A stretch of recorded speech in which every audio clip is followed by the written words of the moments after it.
nous appartient de prendre en charge cette université-là. Puisque quoi que l'on puisse dire, si aujourd'hui les étudiants ne seront pas là, je suis persuadé que les autorités qui sont là auraient affaire à des animaux. Nous ne sommes pas des animaux.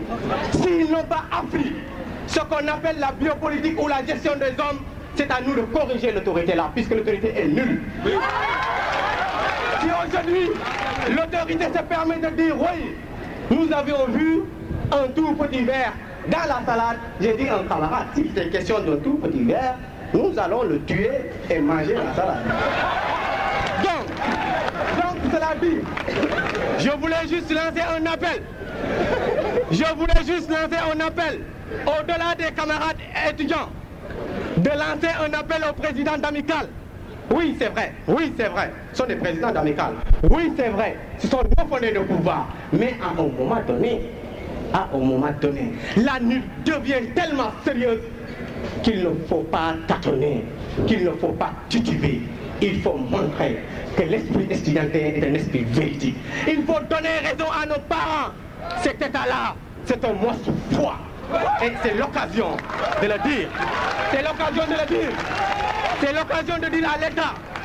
C'est l'occasion de faire comprendre aux recteurs qui nous parlent de force policière et universitaire que nous, au-delà de cette violence de l'extérieur qui est venue ici, avec des policiers qui ne savent pas tirer sur des cibles, il faudra montrer à tout un chacun que nous savions prendre la place de cette fourmi-là, parce que dans l'histoire de la cigale et de la fourmi, il était question de chanter les créateurs.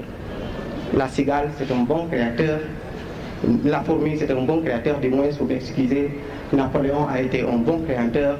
César a été bon créateur parce qu'il était sérieux, parce qu'il avait cru en lui, parce qu'il s'était engagé, parce qu'il n'a pas écouté l'autorité extérieure, parce qu'il a su assumer, parce qu'il a au moment donné compris que les choses sont devenues plus fortes, parce qu'il a compris que la corruption n'a pas sa raison d'être, parce qu'il a compris que l'histoire, la religion, notre culture, des Sérères, des Wolofs, des Mandingues, avec toutes les cultures, sont des cultures sérieuses et n'ont pas besoin de mensonges. Donc, camarades, que les présidents d'Amicale comprennent que cette masse qui est là, c'est cette masse-là qui a été matraquée, c'est cette masse-là qui se sentait meurtrie le vendredi. Donc, nous avions dit, même si d'aucuns sont allés en négociation, il faudra rectifier, puisque la faculté des lettres et sciences humaines n'entend pas s'engager dans des voies de négociation tant que l'autorité est là et en train de saboter. Tant que l'autorité est là en train de monter des camarades les uns contre les autres pour qu'on s'entre-déchire. Je vous ai dit que nous, le langage de la violence, on ne comprend pas. Sinon, on n'aurait pas de bic et de feuilles avec nous. Le langage de la violence, c'est l'extérieur. Je disais à ce colonel-là, qui était chargé, je ne sais pas, de la communication, je ne sais pas où est-ce qu'il a suivi sa formation, je lui disais, il disait que les étudiants étaient violents. Ils ont mis le feu ici. Je l'ai répondu en lui disant, monsieur le colonel, oui, il était très content. Oui, nous avions utilisé des voitures. On a cherché des voitures partout. Mais les voitures, pour nous, il n'était pas question de les brûler. Il était question de s'en servir comme barrière. Il était question de s'en servir comme bouclier. Malheureusement, vos éléments n'ont pas appris à tirer, ils ont tiré sur la cible. Donc, pour ne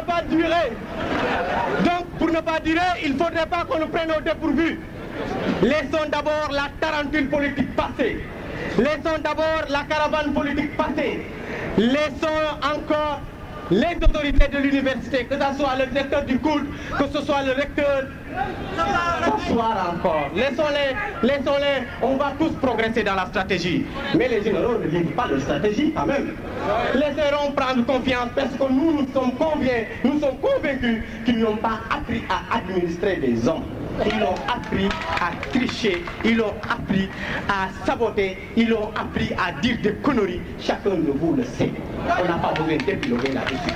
Ils partiront certainement le moment venu. Et personnellement, nous, on ne les dira pas de partir, mais l'histoire les dira, allez, out. Donc je m'en limite là pour vous dire que la faculté des lettres et sciences humaines s'est engagée au nom de l'histoire. Et certainement les camarades suivront. Nous ne lèverons pas les moteurs.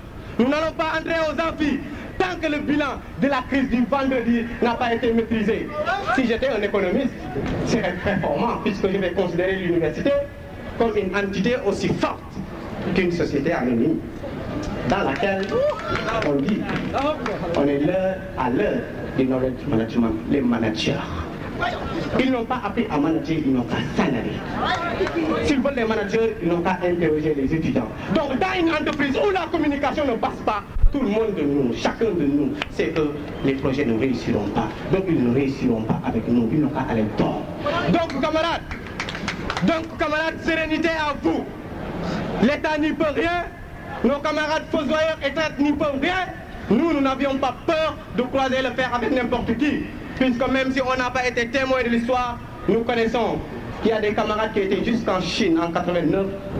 Ils étaient couchés, les chars de combat avançaient, les corps de combat les montaient dessus, ils se taisaient, ils subissaient, ils versaient le sang. Donc l'histoire, on l'écrit par son propre sang, ne serait-ce que pour la religion et pour Dieu.